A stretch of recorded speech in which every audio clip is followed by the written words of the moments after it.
नमस्कार दोस्तों। आज की कहानी है एक मेंढक की कहानी, एक मोटिवेशनल कहानी। एक समय की बात है, एक मेंढक तालाब में लिली पैड पर बैठा था। वह अपने जीवन के बारे में सोच रहा था। वह एक छोटा मेंढक था, इसलिए वह खुद को बेकार और बिना काम का समझता था और वह इस कारण से हर वक्त निराश होकर रहता था। उसने चारों ओर विशाल का तालाब को देखकर यह खुद को छोटा और महत्वहीन लगा। उस तालाब के पास एक बहुत बड़ा पहाड़ था। उसने पहाड़ की ओर देखा और उसे खुद को और भी छोटा और महत्वहीन महसूस हुआ। उस मेंढक ने खुद से कहा, मैं बहुत छोटा हूँ, मैं बस एक छोटा सा मेंढक हूँ, मैं कभी भी कोई महान काम नहीं कर पाऊंगा। तभी एक बुद्धिमान बूढ़ा कछुआ तैरकर वहां से गुजर रहा था। उसे मेंढक की बातें सुनाई दी। क्या हुआ मैं छोटे मेंढक? कछुए ने पूछा। मेंढक ने कहा, मैं खुद को छोटा और महत्वहीन महसूस कर रहा हूँ, मैं कभी भी कोई महान कार्य नहीं कर पाऊंगा। कछुए ने कहा, किसने बोला आप कुछ भी नहीं कर सकते? आप भी अन्य लोगों की तरह महान कार्य करने में सक्षम हैं। आपको बस खुद पर विश्वास करना होगा। लेकिन मैं बहुत छोटा हूँ, मेंढक ने कहा। मैं कभी कोई महान कार्य कैसे कर सकता हूँ? कछुए ने कहा, आकार कोई मायने नहीं रखता। यह बस आपके दिल में एक डर है। यदि आप में बड़े सपने देखने का साहस है तो आप कुछ भी हासिल कर सकते हैं।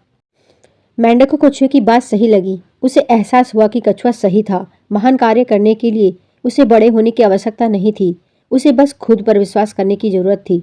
मेंढक लिली पैड से कूद गया और पहाड़ की ओर तैरकर जाने लगा।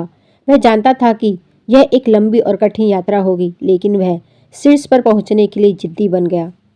मेंढक कई दिनों तक तैरता रहा और रास्ते में उसे कई चुनौतियों का सामना करना पड़ा। वह थका हुआ था, वह भूखा था और वह डरा हुआ था, लेकिन उन्होंने कभी हार नहीं मानी। वह तैरता रहा और वह खुद पर विश्वास करता रहा।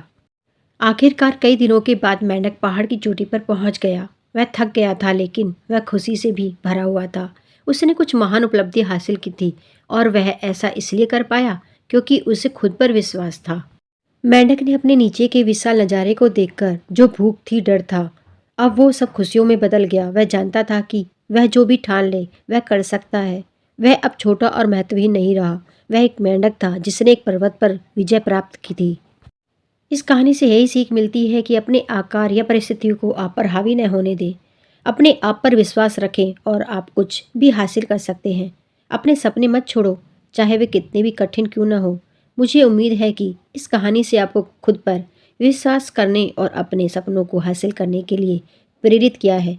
कई बार छोटी छोटी कहानियाँ हमें बहुत कुछ सिखा जाती हैं। धन्यवाद।